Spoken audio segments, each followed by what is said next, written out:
Hey friends, we have a plumbing inspection today.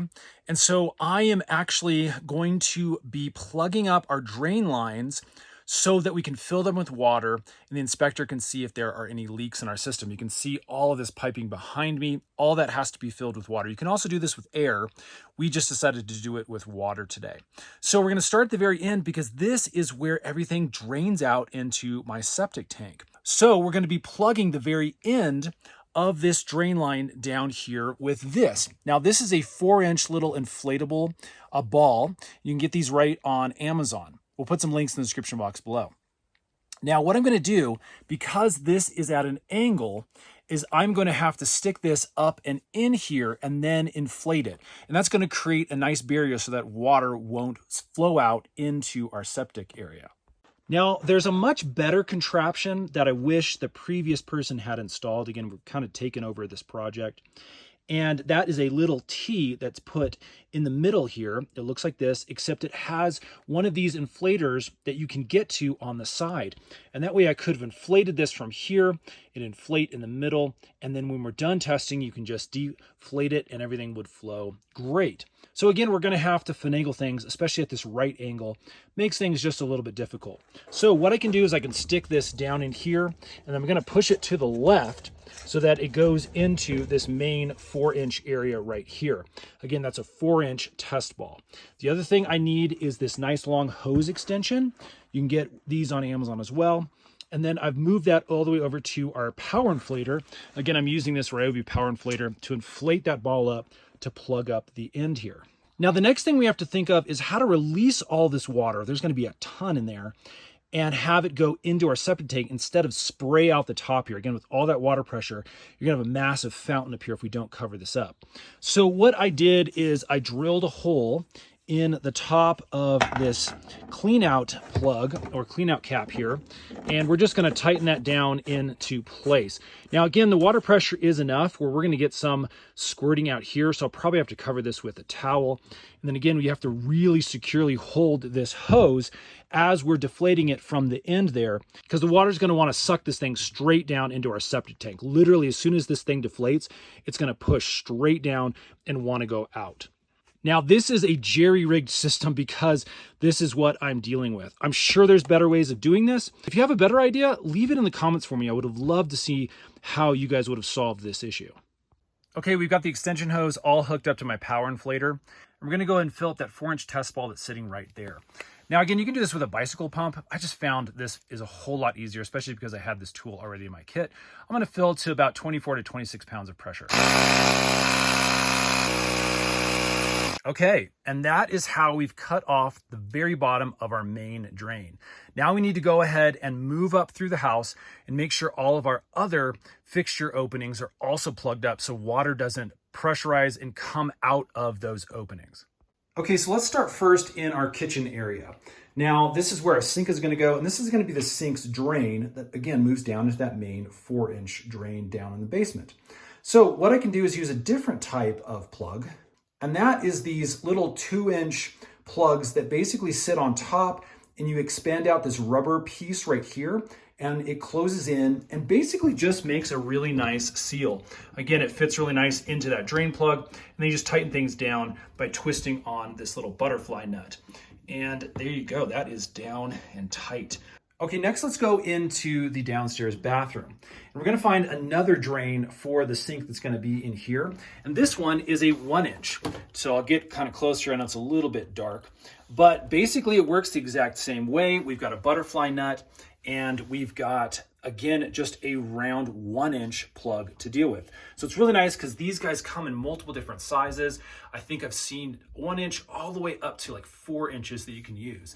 Okay, the next place we need to plug up as far as drains go are our toilets. And so what we've used on this one is this expansion. This is a 3-inch ball.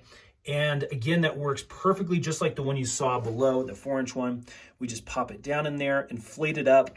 And again, we need to have some sort of ring. This is not the best way to do this, but when we deflate it, I'll actually hold on to that ring so we don't lose this down the drain. Having one of those safety chains or something that you can hold on to so it doesn't get thrown into your septic tank is super, super critical. So again, really nice inflatable ball, plug up all of your toilet drains. Now remember, same thing needs to happen with your tub or shower drains. And basically this is unconnected below. So we've taken another one of those little 1-inch and we stuck it in the pipe that's below this. And obviously after the inspection, we'll connect this back up. Okay, another place we have to check, and I know it's a little dark in here, is our utility closet. This is another one of those 1-inch little inflatable balls. And I've pushed it down into, this is the washing machine drain, and that's now plugged up, again, so we don't get any water shooting out of here. Okay, in our upstairs toilet, another inflatable test ball. You can see this is another one of those 3-inch ones. And again, it works exactly the same like the one in the downstairs bathroom. Now this shower was also installed, but because it doesn't have a tub, we can actually just plug up the regular drain. This is a 2-inch drain in the bottom of the shower. Again, I can use one of these 2-inch little test caps with the rubber gasket there. We can stick that in. And again, we just twist that butterfly nut until it's nice and tight. Okay, now that we have everything plugged up, it's time to start filling all of these drains with water. Now, that's where this contraption comes into play. This is the upstairs little drain pipe for the sink.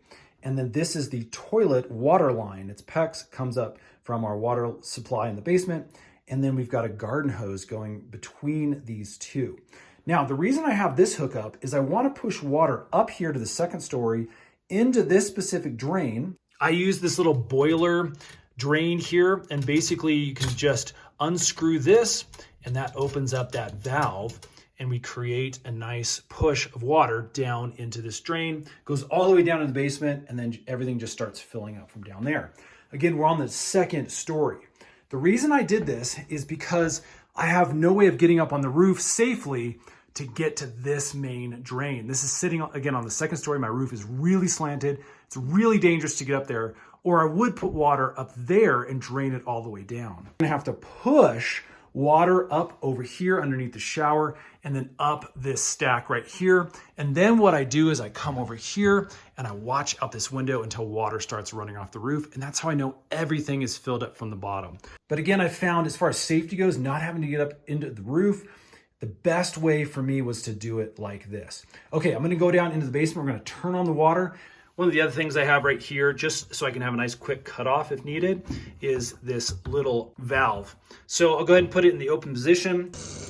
Okay, as you can hear, we're starting to fill up all the drains. I've got a little bit of drip here. That's just the connection from the PEX to the garden hose, which is why I have the bucket here.